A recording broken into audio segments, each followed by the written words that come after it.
What is up, guys? Taters from TeamSlopyTaters here again today, and I'm giving you guys another deck profile today. I know I'm full of deck profiles, deal with it. I'll have something different from Axe Tyler uploaded after this, so you guys can grin and bear it.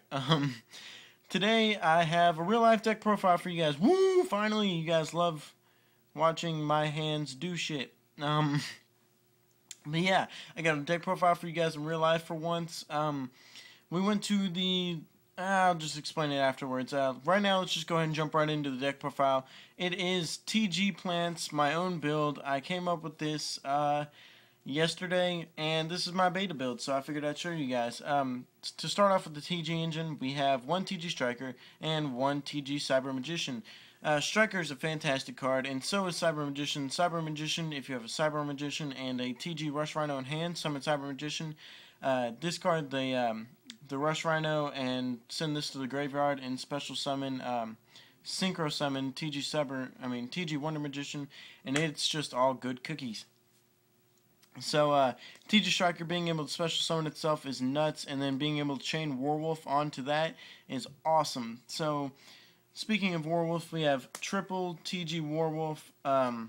Warwolf is fantastic, definitely the heart of the deck, and does a lot of work.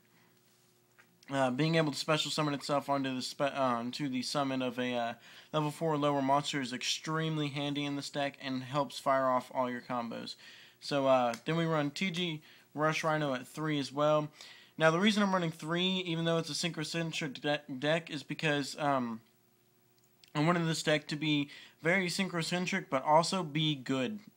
So the entire TG engine floats, and so does my plant engine.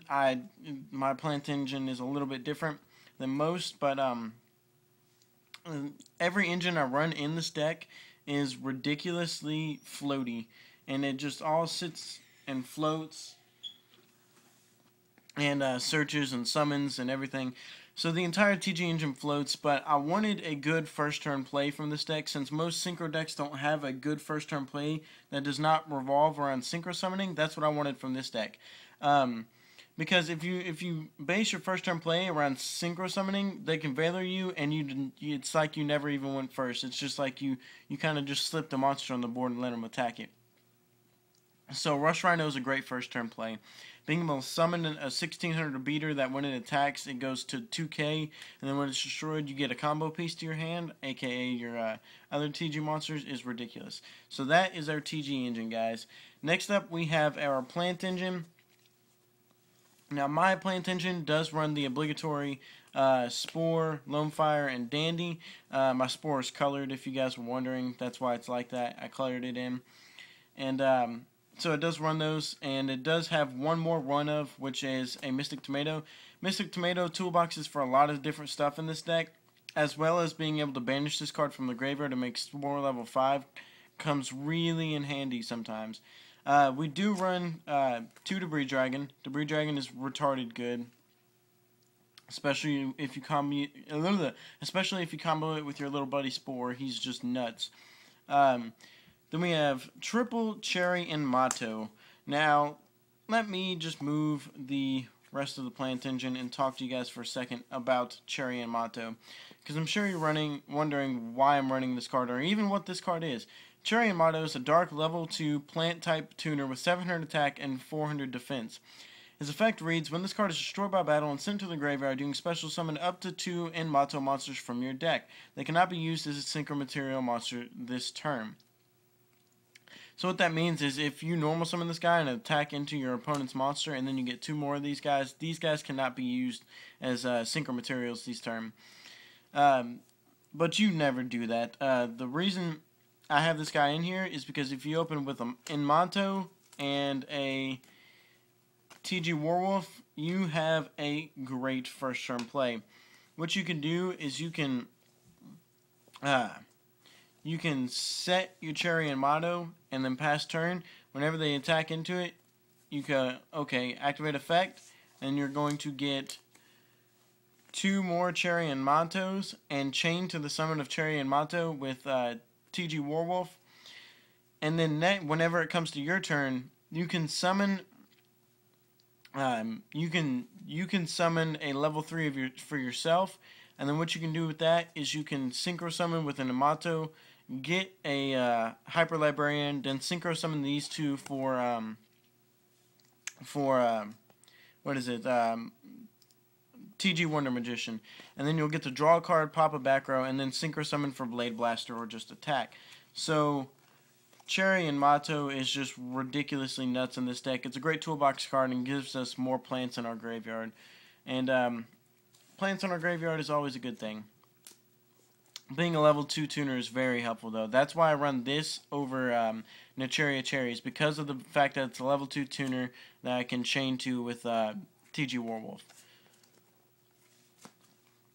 Next, we have our little smaller engines, like 2 Card Trooper.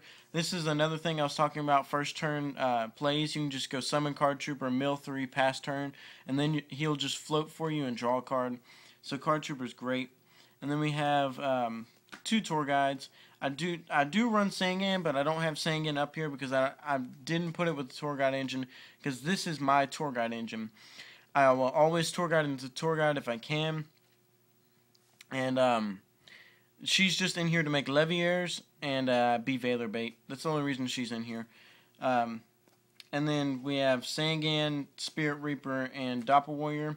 Sangan's obviously great, searches for cards. You can sit on Spirit Reaper for a long time in this format. Spirit Reaper's very easy to sit on just for turn after turn after turn.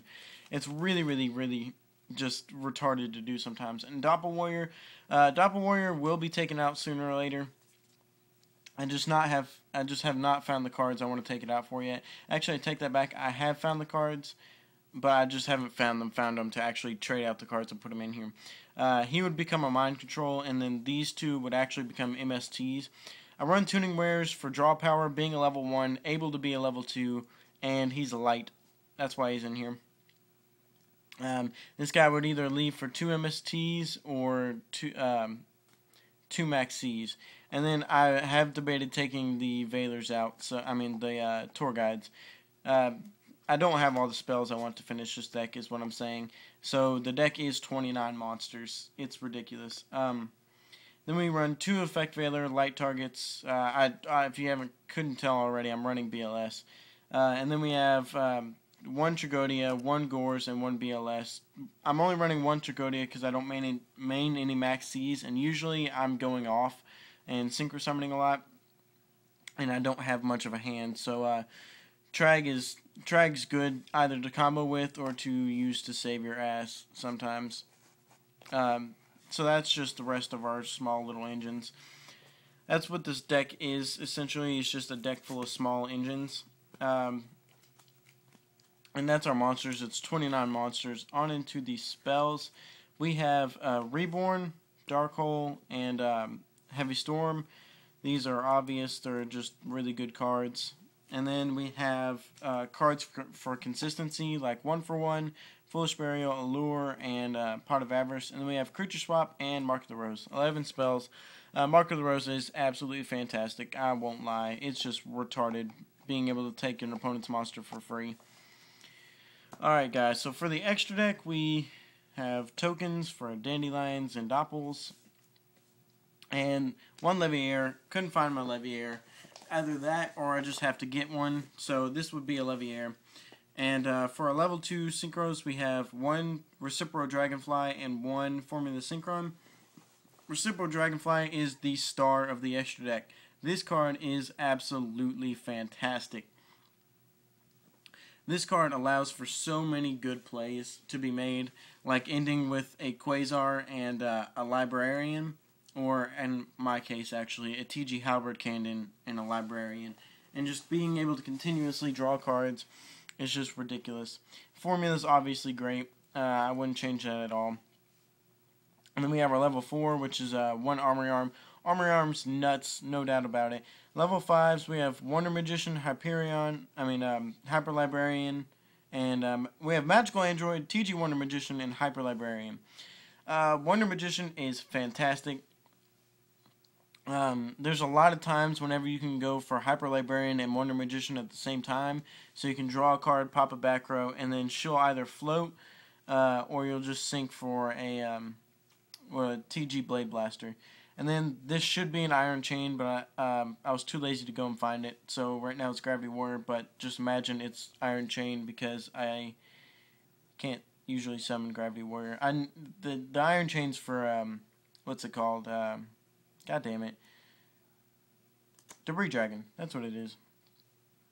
And we have one level 7, which is Black Rose Dragon. And 2 level 8s, Scrap Dragon and Stardust Dragon. And our level 10s are Shooting Star Dragon and TG Blade Blaster. Fan-fucking-tastic card. And then we have 2 TG Halberd Cannons. Obviously, one of these would be a Quasar if I had it, but I haven't bought it yet. When I do buy it, it'll be Quasar. But for now, it's just 2 Halberd Cannons. I could obviously take one out because I don't need to, but I have 2 anyway. I've traded for a guy at the regionals, and I traded for the Halberd Cannon. And whenever I went to take the Halberd Cannon out of the sleeve, and this is after the event, I went to take the Halberd Cannon out of the sleeve, and there was 2 in there, so I just put 2 in the deck because I had to. So that's the deck, guys. It's really, really nutty sometimes with just how good the TG and Plant Engines are. Me and the guys went to the Louisville, Kentucky Regionals this weekend, December 1st, and I think Sloppy got 28th place, so top 32 with Chaos Agents, and that was nice, but this is where I got all this stuff to make this deck, and I'm having so much fun being able to play it. So thank you guys for watching, and I hope you enjoyed. Always remember, never forget, if you have TGs, your opponent will suck your dick. Goodbye.